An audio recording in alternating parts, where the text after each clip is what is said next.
Hey everyone, I'm Caleb, and I'm going to walk you through step-by-step creating a new project in Filmora9. In this tutorial, I'll teach you how to create a project and change your project settings. As soon as you open up Filmora, you're going to see this window here. On the right side, you can open up recent projects and quickly get to work.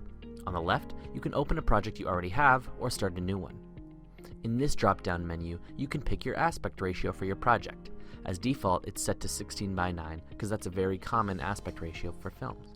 But not everyone that edits wants to use this aspect ratio. So we have a few other options here, along with 1:1 for an Instagram post, 9:16 for an Instagram story or any other vertical video, and there's also two other common options here, 4:3 and 21:9. If you have a different aspect ratio in mind, you can change it once we get inside the project. A tip from me would be to leave it as 16:9 for now if you don't know what your aspect ratio is.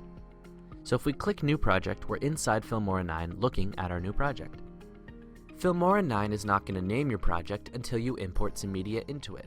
So if you saw our tutorial on the interface of Filmora, you can easily find where to import some media at this big window here.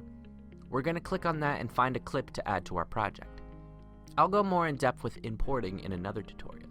For now, we only need one clip. After we have media in our project, we can go to the top left corner where it says File and click Save Project As, and go ahead and name the project and save it where you want to keep it.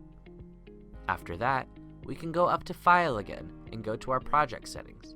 Here we can change the aspect ratio to something custom by going into this drop-down menu. We can change the resolution with this drop-down menu, and we can choose whatever resolution we want for our project. 1920 by 1080 is a standard for YouTube, television, and even movies. Most cameras these days record in this resolution.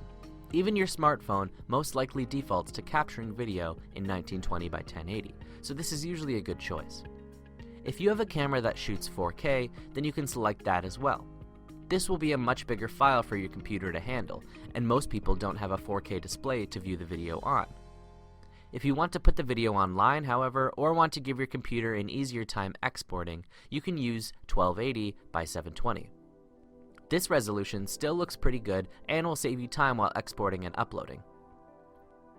Under that, we choose the frame rate of our video. Most smartphones record at 30 frames per second.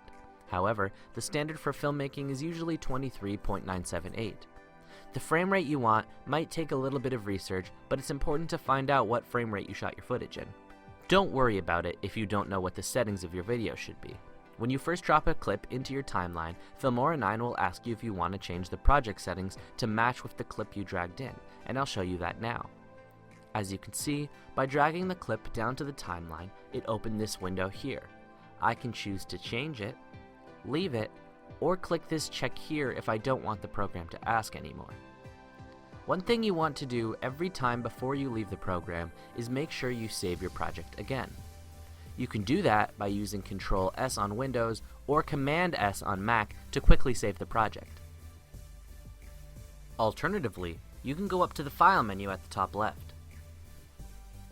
And last but not least, there's also a little button at the top right corner, and it lets you save your project wherever you want, as well as change the name, if you haven't already named the project.